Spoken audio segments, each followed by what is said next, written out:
ថ្ងៃនេះខ្ញុំមានកិត្តិយសយ៉ាងក្រៃលែងដើម្បីជម្រាបជូនបងប្អូនទាំងអស់គ្នាអំពីលទ្ធផលនៃកិច្ចប្រជុំពិសេសលើកទី2របស់គណៈកម្មការព្រំដែនទូទៅ GBC រវាងប្រជាណាចក្រកម្ពុជានិងប្រជាណាចក្រថៃដែលមានខ្ញុំនិងអាយដាមនីអាដាមសេនីយ៍ណត្តភ័ណ្ឌ ណាក់ផានិតរដ្ឋមន្ត្រីក្រសួងការពារជាតិនៃប្រជាណាចក្រថៃជាសហប្រធាននឹងក្រុមការធ្វើជាសាក្សីនិងសង្កេតការដោយប្រធានក្រុមការងារអ្នកសង្កេតការអន្តរកាល IOT ប្រចាំប្រទេសកម្ពុជានិងថៃអនុព័ន្ធយោធាសហរដ្ឋអាមេរិកប្រចាំនៅកម្ពុជាម៉ាឡេស៊ីនិងថៃ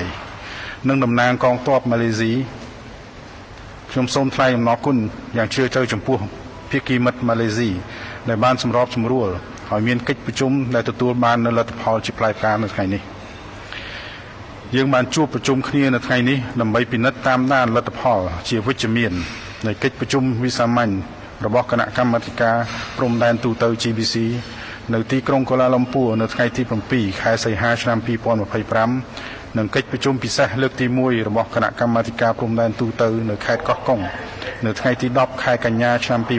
2025ដើម្បីសម្រេចបាននូវឯកសារសំខាន់ជាច្រើនដែលមានធាតុចូល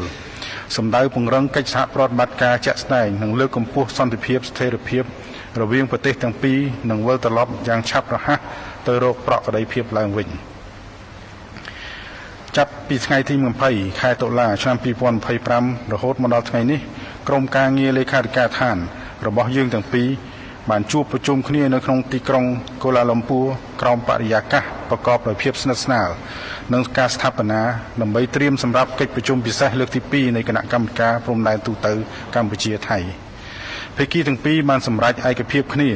លើយន្តការសំខាន់ចំនួនមួយចំនួនដើម្បីកាត់បន្ថយភាពតានតឹងផ្នែកយោធាតាមរយៈការកសាងបង្រៀងដំបូងនៃឯកសារផែនការសកម្មភាពការងារសម្រួលអាវុធធុនធ្ងន់ដែលមានសមត្ថភាពបំផ្លាញខ្លាំងនិងយុទ្ធពកឲ្យត្រឡប់ទៅមូលដ្ឋានដើមវិញ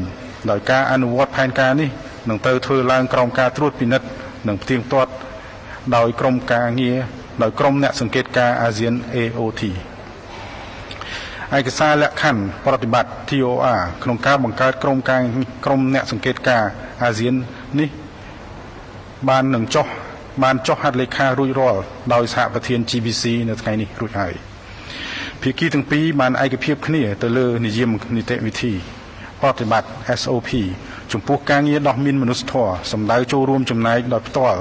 ដល់ការអភិវឌ្ឍសេដ្ឋកិច្ចសង្គមនិងការការពារដល់អាយុជីវិតរបស់ប្រជាពលរដ្ឋព្រមទាំងធានាបាននូវការរក្សាអធិបតេយ្យភាពនិងបូរណ